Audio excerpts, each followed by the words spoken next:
अस्सलाम वालेकुम व्यूअर्स, मैं हूं आकिब और आप देख रहे हैं आकिब वासी ऑफिशियल यूट्यूब चैनल। आज की इस वीडियो में हम देखने वाले हैं कि हम यूज़र से दो नंबर लेके उनको प्रिंट आउट कैसे करवा सकते हैं। ठीक है, तो हमने दोनों नंबर यूज़र से लेना है और उनको करना क्या है, सम करना है। अच्छा, एक और चीज़, जब आप यहाँ पे फॉरवर्ड स्लैश दो बार डालते हैं ना, तो ये लाइन पूरी कमेंट हो जाती है। ठीक है, लेट्स सपोज आप इस फंक्शन के बारे में कुछ लिखना चाहते हैं या फिर इस पूरे प्रोग्राम के बारे में कुछ लिखना चाहते हैं, या जैसे मैं आज अपने प्रोग्राम का टाइटल लिख देता हूँ। इसको मैं कहता हूँ add two integers number enter by user. ठीक है, तो इन जावा। ठीक है, तो अब जो ये मैंने लाइन लिखी है ना, तो इसका कंपाइलर से ताल्लुक़ कोई नहीं है। कंपाइलर जब भी इस लाइन पे देखेगा कि जब फॉरवर्ड स्लैश दो बार है, तो इसको पता चल जाएगा ये कमेंट है। तो कमेंट से ये होता है कि आप किसी भी लाइन को ना आप याद रखने के लिए कि ये लाइन मैंने इसलिए लिखी थी, ये फंक्शन इसलिए परफॉर्म करता है, तो आप उसके लिए आप मर्ज़ी से ना कमेंट्स उसमें ऐड कर सकते हैं। और यहाँ पे आप देखें, इसने ना यहाँ पे कुछ कमेंट ऐड किया हुआ है अपना कंपाइलर, जो ये वेबसाइट है इन्होंने अपना ये कुछ कमेंट ऐड किया हुआ है। ये वाला कैसे होता है, यहाँ पे तो हमने फॉरवर्ड स्लैश दो बार डाली तो ये तो एक लाइन होगी। ठीक है, उसके बाद अगर मैं नीचे आता हूँ यहाँ से इंटर प्रेस करके और दोबारा से कुछ लिखना टाइप करता हूँ तो वो कमेंट नहीं होगा। ठीक है, अब मैं चाहता हूँ कि यहाँ से लेके, ठीक है, यहाँ से लेके यहाँ तक प्रोग्राम के एंड तक ये सारा कुछ कमेंट हो जाए। ठीक है, उसके लिए मैं क्या करूँगा, फॉरवर्ड स्लैश एक स्टार डाल दूँगा। ठीक है, स्टार डालने के बाद आप एक चीज़ नोट करें कि इसने बिल्कुल आगे जितनी भी स्टेटमेंट लिखी हुई है ना, जो कुछ भी लिखा हुआ है, इसने सारे के सारे को कमेंट कर दिया। तो अब मैं चाहता हूँ कि ये इसने, पहले मैं आपको बता दूं किया क्यों नहीं है, इसलिए मतलब इसने ब्रेक क्यों नहीं किया। ब्रेक इसलिए नहीं किया कि हमने इसको कोई आगे बताया नहीं है कि हमने इसको कहा यहाँ से कमेंट शुरू हो रहा है। ठीक है, तो जहाँ पे भी फॉरवर्ड स्लैश स्टार डलेगा ना, तो वहाँ से हम इसको बता रहे हैं कि यहाँ से आगे जितना कुछ भी है सारा कमेंट कर दो। तो अब मैंने इसको एक जगह पे रोकना है। लेट्स सपोज मैं इसको कहता हूँ कि भाई इस लाइन तक, इस लाइन से आगे तुमने नहीं जाना। ठीक है, जो कुछ भी है यहाँ पे ख़त्म कर दो अपना कमेंट। तो यहाँ पे फिर मैं क्या करूँगा, पहले स्टार डालूँगा और इसके बाद फॉरवर्ड स्लैश। ठीक है, तो इसने आखिरी दो लाइनों को आज़ाद कर दिया। इसी तरह ये अगर मैं यहाँ से कट करके इस जगह पे डाल देता हूँ तो ये क्या करेगा, अब उसके आगे वाले हिस्से को ही आज़ाद कर देगा, उससे पीछे सारा कुछ कमेंट हो जाएगा। ठीक है, तो ये एक छोटा सा मेथड था, मैंने कहा आपके साथ शेयर कर दूँ। अच्छा, अब आ जाते हैं हम अपने मेन प्रोग्राम की तरफ। तो पिछली वीडियो में मैंने आपको बताया था, पहले जब हमने यूज़र से इनपुट ली थी, तो उसके लिए ना हम क्या करते हैं कि जावा में ना कुछ लाइब्रेरीज़ होती हैं, हम उनको इंपोर्ट कर लेते हैं। ठीक है, उसके लिए मैं क्या करता हूँ, यहाँ पे लिखता हूँ import Java dot U T I L dot SCANNER। ठीक है, ये मैंने एक जावा की एक क्लास या लाइब्रेरी आप कह सकते हैं इंपोर्ट कर दी। ठीक है, और उसके बाद अब मैं क्या करता हूँ कि अब मैं एक अपनी क्लास का ना नाम दे देता हूँ, इसको ऐड के नाम से ये क्लास बना लेते हैं। ठीक है, उसके बाद पब्लिक अंडरस्कोर, और इसको हम थोड़ा अपनी तरतीब से लिख लेते हैं। अच्छा, उसके बाद अब देखें मैंने क्या कहा है कि हमने दो इंटीजर्स नंबर को ऐड करना है। ठीक है, तो जब हमने इंटीजर्स नंबर को ऐड करना होता है ना, तो उसके लिए हम डाटा टाइप कौन सी लेते हैं, इंट। ठीक है, अगर फ्लोट नंबर को ऐड करना होता तो फ्लोटिंग नंबर को ऐड करना होता तो फ्लोट ले लेते। तो फ़िलहाल क्योंकि प्रोग्राम में हमारा यही है कि इंटीजर्स नंबर को ऐड करना है, तो अगर तो आपके नंबर फ्लोट हैं तो आप डाटा टाइप फ्लोट ले सकते हैं। और एक और केस, जैसे कि लेट्स सपोज आप कैलकुलेटर में आपने देखा होगा कि वहाँ पे ना आपको ये नहीं पता होता कि यूज़र कौन सी डाटा टाइप इंटर करेगा। वो फ्लोट भी कर सकता है, फ्लोटिंग पॉइंट नंबर्स भी कर सकता है, वो इंटीजर भी कर सकता है, सम मल्टीप्लाई कुछ भी उसको करना हो तो वो उनसे कर सकता है, लेकिन मेन चीज़ है नंबर्स। तो जब आपको कोई डाटा टाइप पता ना हो कि वो कितनी रेंज है उसकी, वो कितना लिमिट डाल सकता है, या आपको बता देता है मैंने सिर्फ़ और सिर्फ दो नंबर्स का सम करवाना है, लाइक दो दो अमाउंट्स हैं उनका सम करवाना है, छोटी अमाउंट से 100 से कम है इस तरह, अगर तो आपको बता देता है तो आप फ्लोट यूज़ करेंगे। अगर वो आपको नहीं बताता, आपको पता ही नहीं है कि डाटा टाइप मतलब आपकी जो है वो लेट्स पहली चीज़ तो आपने डाटा टाइप डिसाइड कर ली कि आपने फ्लोटिंग में डालनी है, और उसके बाद आपको रेंज नहीं पता। ठीक है, जब आपको रेंज भी नहीं पता तो फिर आप फ्लोट की जगह डबल यूज़ कर लें। ठीक है, जैसे हमने पिछले प्रोग्राम में यूज़ किया था। तो यहाँ पे मैं सबसे पहले क्या करूँगा कि दो नंबर लूँगा, ठीक है, सॉरी दो वेरिएबल लूँगा, इंट n1 और n2, ठीक है, नंबर 1 और नंबर 2, और एक और मैं ले लेता हूँ जिसमें इन दोनों का रिज़ल्ट स्टोर होगा। ठीक है, उसमें हम लिख देते हैं उसको सम। ठीक हो गया, सेमी कॉलन डालने के बाद इंटर प्रेस कर देना है। और हमने पिछली वीडियो में एक और चीज़ डिस्कस की थी, अब हमने क्या करना है, एक स्कैनर का ना वेरिएबल बनाना है। ठीक है, क्या कहते हैं, स्कैनर का एक वेरिएबल बना लेना है, एस सी इक्वल टू, और इसको मैं क्या देता हूँ, ये हमारे पास न्यू वेरिएबल है स्कैनर के अंदर, और सिस्टम डॉट इन, और इसके एंड पे फिर से सेमी कॉलन। ठीक है, और अब मैं क्या करता हूँ, अब मैंने ना उसके सामने कुछ ना कुछ शो करवाना है। ठीक है, कि शो करवाना है कि यार तुम ना अपना फर्स्ट नंबर इंटर करो। ठीक है, तो उसके लिए मैं क्या करता हूँ, आउटपुट हम उस पे मैसेज शो करवाने के लिए क्या करते थे, सिस्टम आउट यूज़ करते थे ना। यहाँ पे इसको मैं कहता हूँ system dot out dot print, और प्रिंट या प्रिंट एलन जो भी आप डालना चाहें। अच्छा, इसको मैं कहता हूँ इंटर फर्स्ट नंबर। ठीक है, ये मैंने इसके सामने मैसेज शो करवा दिया कि भाई तुम अपना पहला नंबर इंटर करो, और इसके एंड पे सेमी कॉलन। ठीक है, उसके बाद मैं क्या करता हूँ,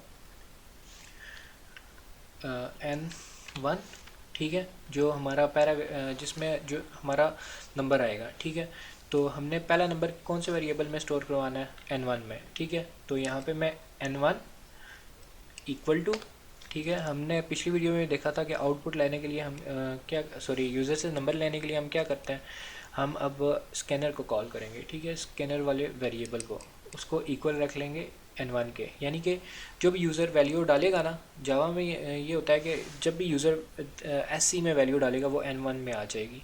जब जब हम एस सी को कॉल करेंगे, इसका मतलब है कि हम यूज़र से कह रहे हैं कि भाई इनपुट दो, और इनपुट किस में दो, n1 में दो। ठीक है, एस सी में वो जो भी इनपुट देगा वो n1 में स्टोर हो जाएगी। ठीक है, तो इसको n1 equal to S C dot next line, sorry next int, ठीक है, और ब्रैकेट सेमीकोलन। ये हो गया। अब एक नंबर तो हमने यूज़र से ले लिया, अब हमने यूज़र से ना एक नंबर और लेना है। ठीक है, तो उसके लिए दोबारा से, अब देखिए मैं इस लाइन को कमेंट कर रहा हूँ यहाँ से। ठीक है, कमेंट कर रहा हूँ, यूज़र पुट हियर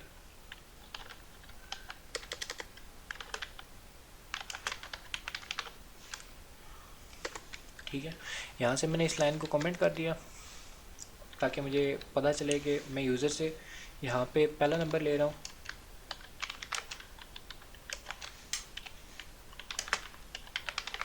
ठीक हो गया, यहाँ से मैं यूज़र से एक और नंबर ले लेता हूँ, और फिर से नंबर लेने से पहले मैं उसके सामने एक और मैसेज डिस्प्ले कराऊंगा कि भाई तुम ना ऐसा करो कि उसको बताऊंगा कि अब तुम दूसरा नंबर भी इंटर कर दो, सिस्टम डॉट आउट डॉट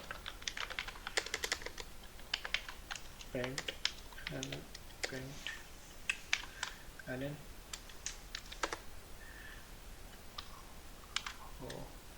पूरी लाइन को भी लिख दी,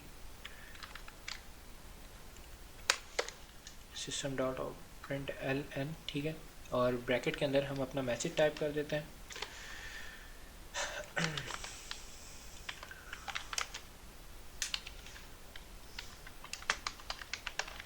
इंटर सेकंड नंबर, ठीक है। और इससे सेकंड नंबर ले लेते हैं। उसके बाद इसको मैं कहता हूँ कि n2, ठीक है, इक्वल टू, वही ऊपर वाली लाइन रिपीट कर रहा हूँ मैं दोबारा से। अब sc को कॉल करूँगा, ठीक है, sc डॉट नेक्स्ट इंट, ठीक है, और ब्रैकेट, और उसके बाद सॉरी सेमीकोलन, ठीक होगा, ठीक हो गया, ठीक है। और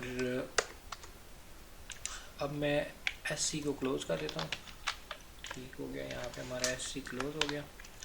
और अब मैं क्या करता हूँ, हमने जो सम वाला वेरिएबल लिया था ना, उसमें इन दोनों का ना हम सम स्टोर करवाएंगे, ठीक है, नंबर 1 का और नंबर 2 का। तो हम क्या करेंगे, उसके लिए हम सिंपली लिखेंगे sum equal to n1 plus n2, ठीक हो गया। n1 प्लस n2 को हमने यहाँ पे डिक्लेयर कर दिया, और हमने कहा कि n1 और n2 का प्लस करवाओ और उसको सम वाले वेरिएबल में स्टोर करवा दो। अब जो हमारे पास सम की वैल्यू होगी ना, एक चीज़ याद रहे कि यहाँ पे n1 और n2 की वैल्यू नहीं चेंज हो रही, यहाँ पे जो भी वैल्यू हम डाल रहे हैं वो सम के अंदर डाल रहे हैं, कि इन दोनों के अंदर जो भी वैल्यू हो ना, उसको उठा के ना प्लस करके सम में डाल दो, ठीक है। तो यहाँ पे मैं दोबारा से सिस्टम का पड़ा system dot out dot print line, ठीक हो गया। यहाँ पे मैसेज डिस्प्ले करवा देता हूँ, sum of n1 and n2 is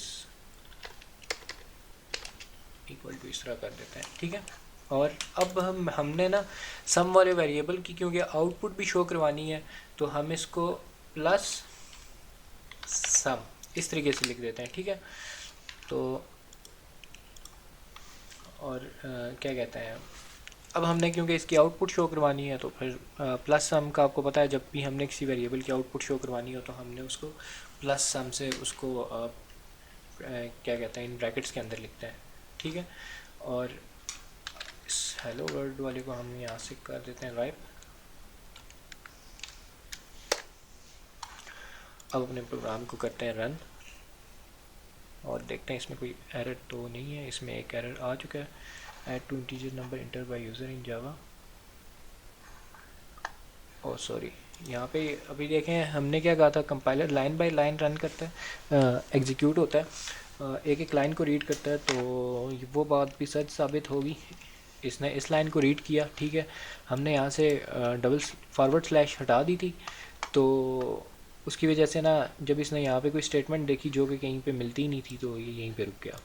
अब इसको करते हैं रन और अब देखते हैं कोई और मज़ीद एरर तो नहीं है। Again man Java class add is public not be declared file name add dot जावा। अच्छा, इसका हम नाम रख देते हैं वही पुराना, ठीक है। यहाँ पे क्योंकि एक चीज़ यहाँ पे आप अगर फ़ाइल का नाम देखो ना, हमारी फ़ाइल का नाम मैन डॉट जावा है, ठीक है। ये ऑनलाइन कंपाइलर है, तो फिर इसने ऑटोमेटिकली पहले से ही फ़ाइल चूज़ कर ली थी, फ़ाइल का नाम ऑलरेडी डिक्लेयर कर दिया था कि मैन डॉट जावा के नाम से, ये चीज़ यहाँ पे, ठीक है। तो इसकी वजह से इसने ये मैन वाला एरर दिया था। हमने क्योंकि ऐड रखा था और हमारी फ़ाइल का नाम मैन था। अच्छा, यहाँ पे आउटपुट आ गई, ये देखें यहाँ पे दो चीज़ें मैंने की हैं। जब मैं इंटर फर्स्ट नंबर करूँगा ना, ठीक है, वो मैं आपको भी बताता हूँ। जैसे कि मैं 25 इंटर करता हूँ, ठीक है। अब ये मुझसे पूछ रहा है कि इंटर सेकंड नंबर, ठीक है। और एक चीज़ आप नोट करो, एक ये यहाँ पे कर रहा है, ठीक है ना, एक नंबर यहाँ पे इसने एंटर किया और अगला नंबर जो है ना वो इंटर सेकंड नंबर से भी नेक्स्ट लाइन में कर रहा है। अब ये क्यों कर रहा है, हमने जब हमने सिस्टम डॉट आउट पढ़ा था तो हमने एक चीज़ देखी थी कि जब हम प्रिंट एलन लिखते हैं ना, तो एलन का मतलब होता है कि आप उसको नेक्स्ट लाइन में ले जाओ, ठीक है। वो चीज़ इसने यहाँ पे कर दी है। यहाँ पे देखो आप, मैंने यहाँ पे क्या लिखा हुआ है, प्रिंट एलन, ठीक है। एलन का मतलब वो होता है नेक्स्ट लाइन, तो यानी कि जो आउटपुट होगी उससे अगली लाइन में चले जाओ तुम। तो यहाँ पे अगर मैं सेकंड नंबर इंटर करता हूँ 26 इंटर, ठीक है। ये यहाँ पे sum of n1 and n2 is equal to क्या कहते हैं 51, ठीक हो गया। तो इसने दोनों का सम करके ना 51 आपके सामने प्रिंट आउट करवा दिया। अभी आप एक चीज़ सोच रहे होंगे कि हो सकता है आपके जहन में ये चीज़ आ रही होगी, इसने ये नेक्स्ट लाइन में क्यों नहीं गया, क्योंकि हमने इसको यहीं पे कॉल करवाया, ठीक है। इसको कॉल करवाने के बेसिकली दो तरीके होते हैं, ठीक है। दूसरा तरीका कौन सा होता है, फर्स्ट किया कि यहाँ पे ना मैं इसको गायब कर देता हूँ और इस वाली लाइन को कर लेता हूँ कॉपी। जब हम बिगनर लेवल पे होते हैं ना, हम ऐसे शॉर्टकट्स यूज़ नहीं करते, जो मतलब जैसे मैंने यहाँ पे डायरेक्ट प्लस सम लिख दिया था। बिगनर लेवल पे लाइन बाय लाइन चलते हैं, ठीक है। तो पहली लाइन में उसने मैसेज डिस्प्ले करवा दिया, और अब अगर मैं इसको करूँगा, मेरा क्या था नाम उस वेरिएबल का, सम, ठीक है। तो देन ये क्या करेगा, ये मुझे प्रिंट करवा देगा सम का रिज़ल्ट।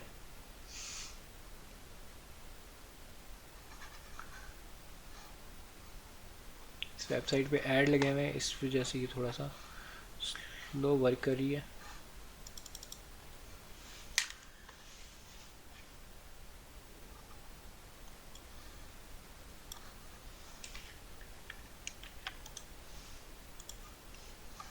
इसको रिफ्रेश कर लेता हूँ एक बार।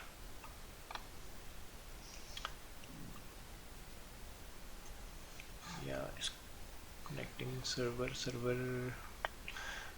वेबसाइट में थोड़ा सा इशू है। अच्छा, एक काम करते हैं, यहाँ पे दोबारा से लिखते हैं ऑनलाइन जावा कंपाइलर। हमने कोड कॉपी किया हुआ है और ये वेबसाइट दूसरे नंबर पे रिज़ल्ट शो कर रही है अपना।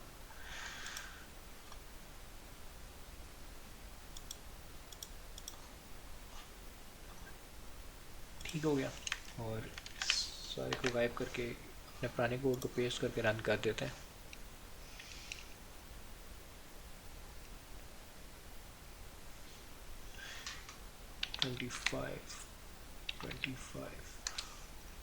ठीक है। यहाँ पे भी आप देखो, इसने हमने प्रिंट एलन लगाया था तो इसने सम को नीचे डिस्प्ले करवा दिया, ठीक है।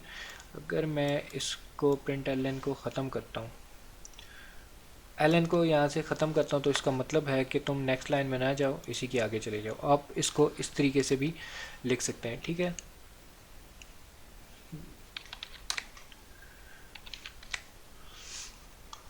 नहीं, हमने इसको नेक्स्ट लाइन में लिखा है, ये ऐसे ही आएगा। बेहतर ये है कि यार इसको ना यहीं पे प्लस करके इसको इसी तरीके से डिस्प्ले करवा दो। अच्छा, एक और चीज़, अगर हमने इसी चीज़ को ना इफ़ के अंदर करना हो, हम क्या करते हैं, हम कंडीशन लगाते हैं कि 2 नंबर का सम तब करवाओ जब हम इसको, अच्छा सॉरी, इसको ख़त्म कर लेते हैं पहले, ठीक हो गया। हम इसको कहते हैं कि तुम 2 नंबर का सम तब करवाओ ना जब हम हमारी कंडीशन ट्रू हो, ठीक है। अगर हमारी कंडीशन ट्रू ना हो तो तुम एल्स वाला पार्ट एग्जीक्यूट करवा दो, और हम सेम यही कोड करेंगे। और उसके लिए सबसे पहले मैं इंट a इक्वल टू 50 ले लेता हूँ, ठीक है। अपनी कंडीशन एक लगा दूंगा क्योंकि मुझे कंडीशन यूज़ करनी है। तो उसके लिए आप क्या करेंगे, बल्कि ये आपकी असाइनमेंट है, ये आपने ख़ुद करना है। ये थोड़ा सा मैंने बता दिया है, लेकिन बाकी आपने करना ही है कि यूज़र से ही 2 नंबर लेना है, लेकिन कब लेना है, जब कोई ना आपकी कंडीशन ट्रू हो। अगर मैं यहीं पे सारा कुछ कर दूंगा तो वो आपको आपकी प्रैक्टिस के लिए कुछ नहीं बचेगा, ठीक है। अगर तो उसकी कंडीशन फॉल्स हो ना, देन क्या हो, जब एल्स वाला पार्ट एग्जीक्यूट हो तो 2 नंबर का माइनस हो। और ईमेल आईडी ऑलरेडी आपके पास है, आप ईमेल में सबमिट करवा दें, ठीक है, अपनी असाइनमेंट ये जो है। और आपने एक बार फिर मैं असाइनमेंट रिपीट कर देता हूँ। आपने करना ये है कि सबसे पहले एक ए टाइप का वेरिएबल लेना है, एक ए नाम का वेरिएबल लेना है, ठीक है, इंटीजर टाइप का, और उसकी कोई भी वैल्यू आप डाल दें। और उसकी अगर तो कंडीशन ट्रू हो तो 2 नंबर का सम हो, अगर तो कंडीशन फॉल्स हो तो 2 नंबर आपस में जो भी है रिज़ल्ट उनका माइनस हो जाए, ठीक है। तो वो ये आपकी छोटी सी असाइनमेंट है, लेकिन आपने करनी है इफ़ एल्स के थ्रू है, ठीक है। ऐसे नहीं है कि इसी को कॉपी किया और नीचे माइनस का साइन डाल दिया, ऐसा नहीं है, इफ़ एल्स के थ्रू करनी है इसको। और इसी के साथ आज की वीडियो का टॉपिक करते हैं एंड। उम्मीद करता हूँ आपको इनपुट की समझ आ गई होगी कि हम यूज़र से इनपुट कैसे लेते हैं, ठीक है। तो मिलते हैं नेक्स्ट वीडियो में, तब तक के लिए मुझे इजाज़त दीजिए। अल्लाह हाफिज़।